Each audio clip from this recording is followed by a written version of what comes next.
Good afternoon, my YouTube viewers. It is Crystal here. In this video, we're going to discuss another nonparametric test. And the nonparametric test that we're going to discuss is the Friedman test. The Friedman test is a nonparametric test for repeated measures. It examines the differences in ranking across multiple treatments or conditions. And then so what we're going to do is we're going to go over the code of a program written that performs the Friedman test so you can see how the Friedman test works. So the first thing we're going to do is we got this Friedman test in base R, so we're going to do it in the R programming language, and it's got repeated measures design. It's 10 subjects rated 3 conditions. So the first thing that you want to do is you want to set your seed. And the reason why you set your seed is so every time you run the program, the variables will initialize to the same values. So you type set.seed brackets 1, 2, 3. And then you can type any number you want within the brackets. And now we're going to simulate repeated measures data. So subject becomes factor of 1 to 10. And you've got condition A, condition B, condition C. So condition A is a randomly sampled normal distribution of 10 samples with a mean of 50 and a standard deviation of 8. Condition B is a randomly sampled normal distribution of 10 samples with a mean of 55 and a standard deviation of 8.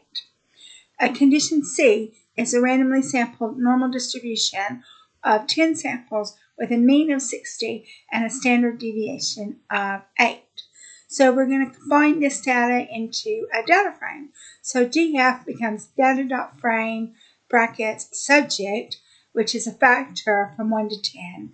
And then condition A equals condition A, B equals condition B, and C equals condition C.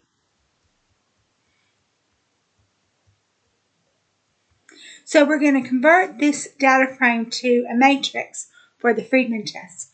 So mat becomes as.matrix brackets df square brackets, comma, and then you have a vector of A, B, and C, square brackets, and then brackets.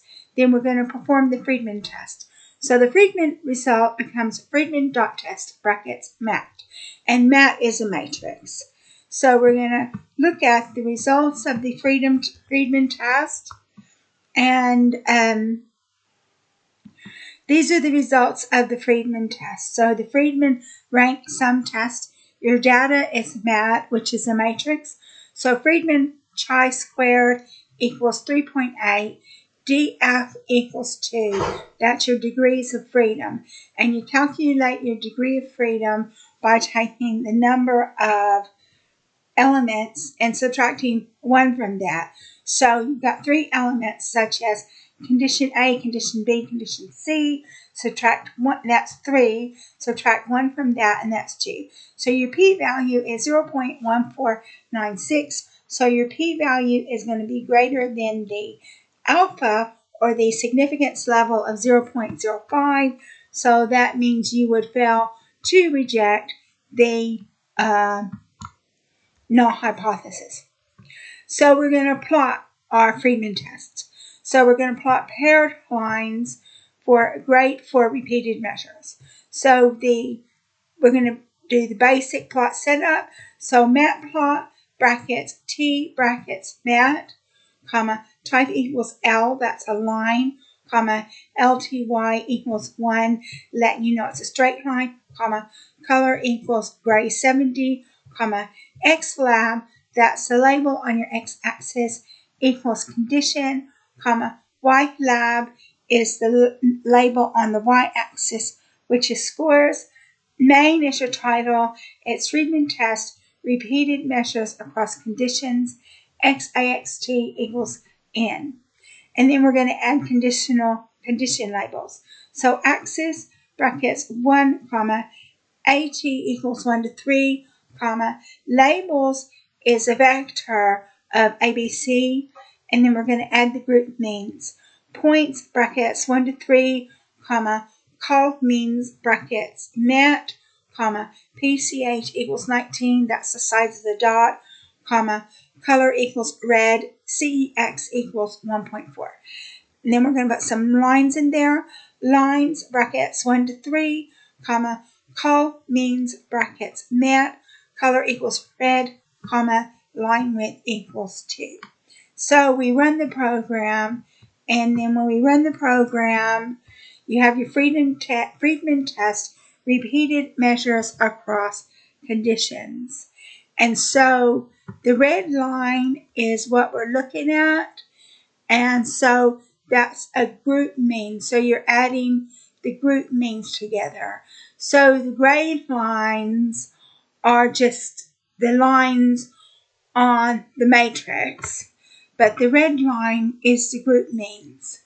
So this is your Friedman test, repeated measures across conditions.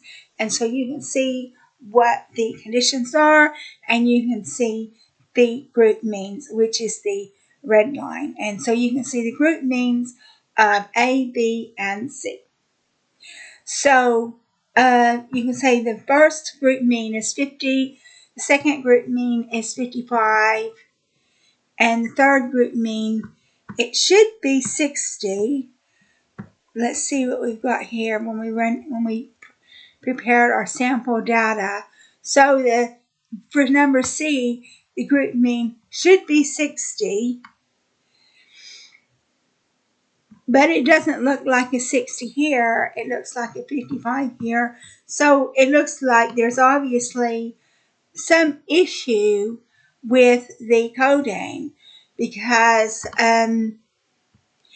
condition C is a randomly sampled normal distribution with 10 samples and a mean of 60 and ST of 8. So you've got ABC, condition ABC, and then you've got a matrix of ABC. You've got the Friedman test, and then you've got the plot, and should be 60, but it's not. It's 55. So it would take a little bit more exploration to find out why it's not 60. But you can see with A, you've got all the points in A, and then B, you've got all the points in B, and C, you've got all the points in C. But even though it should have a mean of 60, it has a mean of 55. So obviously that's letting you know something. But you do see on the grade lines, some of the means are up to 70, and some of the means are down to 45 in group C. And group B, some of the means are down to 40, and some of the means are up to about 67. And group A, some of the means are down to 40, and they go all the way up to about 64. But that's just what we have for this particular test, and every test is going to be different. So that concludes this video. The next video is going to be on another nonparametric test. So I hope you decide to watch the next video, and I hope that you got something out of this video. And thank you for watching this video, and I will be communicating with you soon.